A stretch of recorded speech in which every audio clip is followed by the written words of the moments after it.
ఇగో వింటున్నారా?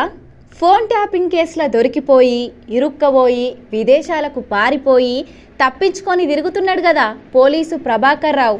అగో గాయనకు red corner నోటీసులు సిద్ధం చేసి పంపిస్తున్నారంట.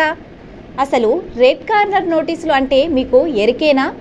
నేరం చేసిన మహానుభావులు ప్రపంచంలో ఏ మూలన దాగబడ్డా గానీ కోర్టు విచారణ కోసం శిక్ష అమలు కొరకు 195 దేశాల జాతీయ దర్యాప్తు సంస్థలు ఒప్పందంలా నోటీసులు పంపుతారన్నట్టు.